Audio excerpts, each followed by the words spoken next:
10ാം ക്ലാസ്സിലെ എൻ്റെ പ്രിയപ്പെട്ട കുട്ടികളെ, ഉപന്യാസം, കഥാപാത്ര നിരൂപണം ഇതുപോലെ തന്നെ 6 മാർക്കിന് വരാവുന്ന മറ്റൊരു ചോദ്യമാണ് പ്രഭാഷണം തയ്യാറാക്കുക എന്നുള്ളത്. പ്രഭാഷണം തയ്യാറാക്കുമ്പോൾ നമ്മൾ ഏതൊക്കെ പാഠത്തിനാണ് പ്രാധാന്യം കൊടുക്കേണ്ടത്, ഏതൊക്കെ ചോദ്യത്തിനാണ് പ്രാധാന്യം കൊടുക്കേണ്ടത്, അതിലേറ്റവും സാധ്യതയുള്ള പ്രഭാഷണം ഏതാണ് എന്നൊക്കെ പറയാൻ വേണ്ടിയാണ് ഞാൻ ഈ വീഡിയോ നിങ്ങൾക്ക് വേണ്ടി ഈ വീഡിയോയിൽ വന്നിരിക്കുന്നത്. ഇത് കേവലം ഞാൻ പറഞ്ഞല്ലോ വെറുതെ പറയുന്ന ഒരു പ്രവചനമല്ല. ഒരു ഗ്യാസ് അടിച്ച് നിങ്ങളോട് നിർബന്ധമായി ഇത് പഠിക്കണം, ഇത് വരുമെന്ന് പറയല്ല. ചില കണക്കുകളിലൂടെ അല്ലെങ്കിൽ ചില കണക്കുകളുടെ പിൻബലത്തോടു കൂടിയാണ് ഞാനിത് പറയാൻ പോകുന്നത്. അപ്പം നമുക്ക് നോക്കാം. 2025 മോഡൽ എക്സാമിന് വന്ന ചോദ്യം ഏതാ മക്കളെ? സ്നേഹബന്ധങ്ങൾ സമൂഹ ജീവിതത്തിൽ ഓരോ വിളിയും കാത്ത് കോഴിയും കിഴവിയും ഈ കഥകളെ മുൻനിർത്തി എന്ത് ചെയ്യാൻ? സ്നേഹബന്ധങ്ങൾ സാമൂഹ്യ ജീവിതത്തിൽ എന്നുള്ള വിഷയത്തിൽ പ്രഭാഷണം തയ്യാറാക്കാനാണ് വന്നത്.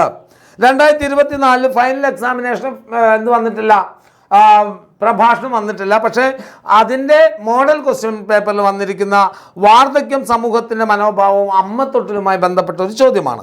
2023 പത്രധർമ്മം എൻ്റെ കാഴ്ചപ്പാടിൽ പത്രനീതി ഗുരുദേവ ദർശനങ്ങളുടെ സമകാലിക പ്രസക്തി ശ്രീനാരായണ ഗുരു. ഇനി 2022 സ്ത്രീ ജീവിതം ഓരോ വിളിയും കാത്ത് വാർദ്ധക്യത്തോടുള്ള സമൂഹത്തിൻ്റെ മനോഭാവം അമ്മത്തൊട്ടിൽ. 2021 കർഷകരുടെ പ്രശ്നങ്ങൾ അന്നും ഇന്നും പ്ലാവിലെ കഞ്ഞി. ഇങ്ങനെയുള്ള ചോദ്യങ്ങളാണ് വന്നത്.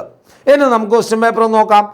ഇതൊരു കണക്കുകളുടെ പിൻബലത്തിലുള്ള പ്രവചനം തന്നെയാണ് കേട്ടോ. ഒരിക്കലും കേവലം വെറുതെ ഒരു പ്രഡിക്ഷൻ നടത്തുകയല്ല, അല്ലെങ്കിൽ വെറുതെ പ്രഡിക്റ്റ് ചെയ്യുകയല്ല. നോക്കൂ നിങ്ങൾ, 2023 ചോദിച്ച ചോദ്യമാണ്. പത്രനീതിയിൽ നിന്നാണ് ചോദ്യം വന്നത്. എങ്ങനെയാണ്? പത്രം അസത്യമാണെന്ന് അറിഞ്ഞുകൊണ്ട് ഒരു കാര്യം പറയുകയും അത് സത്യമായി തീരുമെന്ന വിചാരത്തിൽ അക്കാര്യം ആവർത്തിച്ചു കൊണ്ടിരിക്കുകയും ചെയ്യുന്നു. പത്രങ്ങൾ ചെയ്യുന്ന ഏറ്റവും വലിയ സേവനം അച്ചടിച്ചത് കണ്ടാൽ അവിശ്വസിക്കാൻ ജനങ്ങളെ പഠിപ്പിക്കുന്നു എന്നതാണ്. സൂചനകൾ, പാഠഭാഗത്തിൽ ആശയം, സമകാലിക പ്രസക്തി എന്നിവ പരിഗണിച്ചുകൊണ്ട് പത്രധർമ്മം എൻ്റെ കാഴ്ചപ്പാടിൽ എന്ന വിഷയത്തിൽ ലഘു പ്രഭാഷണം തയ്യാറാക്കുക. 2023 ചോദിച്ച ഒരു ജാതി, ഒരു മതം, ഒരു ദൈവം, മനുഷ്യന് എന്ന ശ്രീനാരായണ ഗുരു സന്ദേശങ്ങൾ എക്കാലത്തും ഏത് രാജ്യത്തും വിലപ്പോകുന്നതും ഏത് സമുദായത്തിൻ്റെയും സാംസ്കാരിക വികസനത്തിന് അത്യന്തം ഉപകരിക്കുന്നതുമായ ഒരു വിഷയമാണ്, അല്ലെ വിശിഷ്ട ആശയമാണ്. പാഠഭാഗത്തെ ശ്രീ കുറ്റിപ്പുഴ കൃഷ്ണപിള്ളയുടെ നിരീക്ഷണങ്ങളും ഗുരുദേവ സന്ദേശങ്ങളും വിലയിരുത്തി ഗുരുദേവ ദർശനങ്ങളുടെ സമകാലിക പ്രസക്തി എന്ന വിഷയത്തിൽ പ്രഭാഷണം തയ്യാറാക്കുക. ഇനി അതേ ഇതിൽ മോഡലിൽ ഫെബ്രുവരിയിൽ വന്ന മോഡൽ 2025 ചോദിച്ചതാണ്. ഇവിടെ അമ്മയെ തനിച്ച് നിർത്തിയിട്ട് ഞാൻ എങ്ങനെയാണ് പോവുക?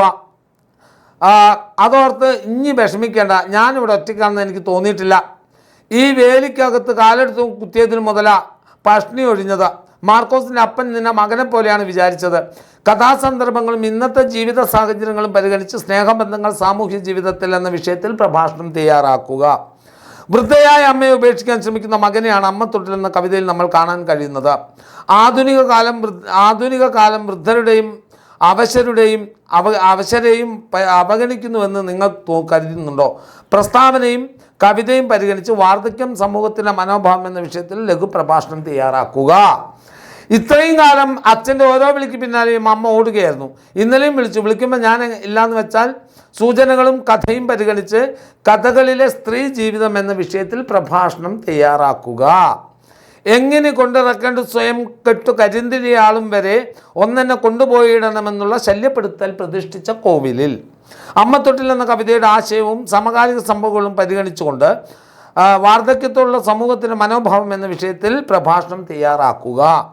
ജീവിതത്തിന് എന്തെന്ത് സംഭാവനകൾ ചെയ്ത ജീവിതത്തിൻ്റെ അവസാന നിമിഷങ്ങളാണ് കുറുകുറുപ്പോടുകൂടി വലിച്ചു കഴിയുന്നത്.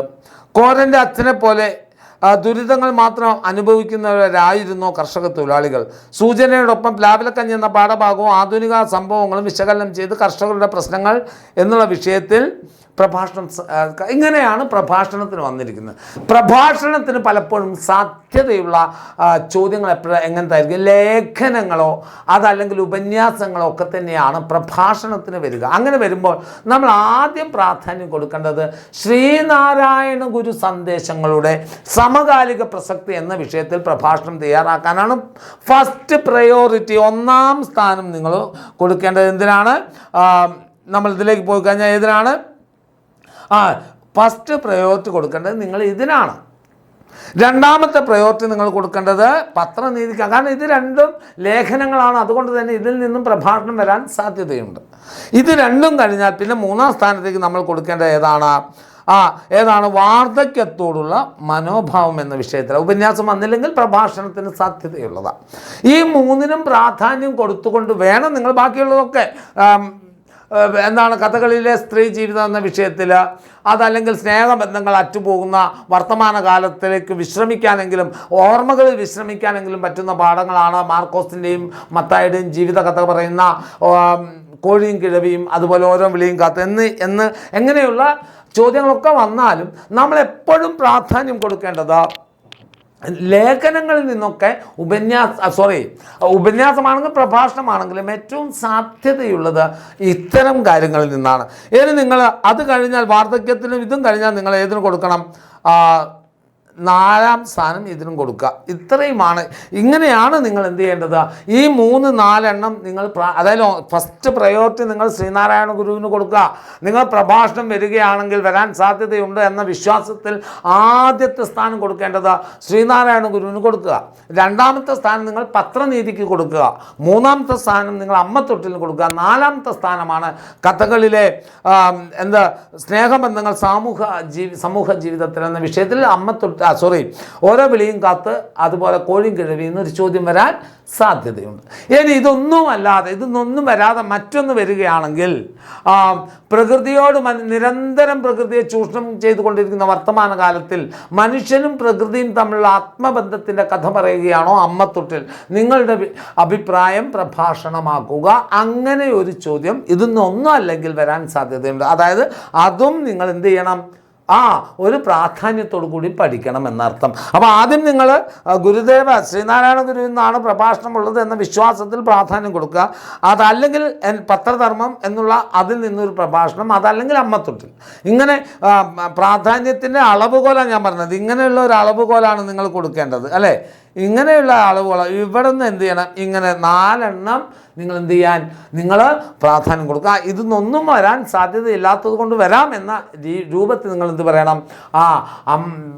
കൊച്ചു ചക്കരച്ചിയിലെ പ്രകൃതി മനുഷ്യൻ തമ്മിൽ ആത്മബന്ധം പറയണം. ഇത്രയുമാണ് പ്രഭാഷണം സാധ്യതയുള്ള ചോദ്യങ്ങളുടെ ഒരു പട്ടിക തന്നിരിക്കുന്നത്. അപ്പോൾ നിങ്ങൾ ഓർത്ത് വെക്കുക, ഒന്നാം സ്ഥാനം എന്തിനെ? ശ്രീനാരായണ ഗുരുവിന് തന്നെ കൊടുക്കുക. ഓക്കെ.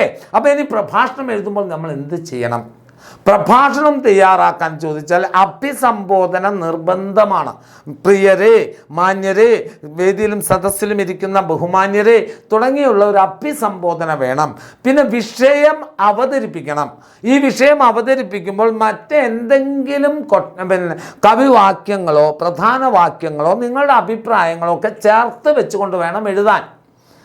അപ്പോൾ കൊച്ചു ചക്കരച്ചി ചോദിച്ചാൽ കൊച്ചു ചക്കരച്ചിയും അമ്മയും തമ്മിലുള്ള ആത്മബന്ധം വെളിപ്പെടുത്തുന്ന, അല്ലെങ്കിൽ മാവിനോട് ഒരു കാലഘട്ടത്തിൽ ജനതയ്ക്കുണ്ടായിരുന്ന താല്പര്യം പ്രകടമാക്കുന്ന ഉപന്യാസമാണ് എന്ന് പറഞ്ഞു വന്നിട്ട്, എന്നാൽ ഇന്ന് മനുഷ്യൻ പ്രകൃതിയോട് കാണിക്കുന്ന ക്രൂരത എത്രമാത്രമാണ്, അങ്ങനെ പ്രകൃതിയോട് കാണിക്കുന്ന ക്രൂരതയുടെ പ്രത്യാഘാതങ്ങളാണ് പ്രകൃതി ദുരന്തങ്ങളായും ആഗോള താപനമായൊക്കെ നമ്മെ നേരിടുന്നത്, അല്ലേ? അതുപോലെ തന്നെ വന്യജീവികൾ കാട് വിട്ട് ജനവാസ മേഖലയിലേക്ക് ഇറങ്ങുന്നതിൻ്റെ പ്രധാന കാരണം കാട്ടിൽ അവർക്ക് ആവശ്യമുള്ളതൊന്നും കിട്ടാത്തത് കൊണ്ടാണ്. അതിന് കാരണം മനുഷ്യൻ്റെ ഇടപെടലുകളാണ്. ഇങ്ങനെ വേണം കൺക്ലൂഷനിൽ നിങ്ങൾ ആ പ്രസംഗം ഉപസംഹരിക്കുമ്പോൾ നിങ്ങൾ ഇത്തരത്തിലുള്ള വർത്തമാനകാലത്തിനോട് സംസാരിച്ചു കൊണ്ട് വേണം പ്രഭാഷണം അവസാനിപ്പിക്കാൻ. ഏത് വന്നാലും ഇപ്പം ശ്രീനാരായണ ഗുരു വന്നാൽ നമുക്കറിയാം, ജാതിയുടെ മതത്തിൻ്റെ ഒരു ജാതി ഒരു മതം ഒരു ദൈവം എന്ന ഗുരുദേവ സന്ദേശങ്ങൾ അപ്പാടെ കാറ്റിൽ പറത്തുന്ന ഒരു കാലഘട്ടത്തിലൂടെ ഇന്ന് നമ്മൾ ജീവിച്ചു പോകുന്നത്. ജാതിയുടെ പേരിൽ, നിറത്തിൻ്റെ പേരിൽ, കലയിലും എല്ലായിടത്തും നിറത്തിൻ്റെ പേരിൽ അവഗണനകൾ സൃഷ്ടിക്കുന്നു. ഉയർന്ന ജാതിയിൽപ്പെട്ടവനെ വിവാഹം ചെയ്തതിൻ്റെ പേരിൽ കൊലപാതകങ്ങൾ നടക്കുന്നു, അല്ലേ?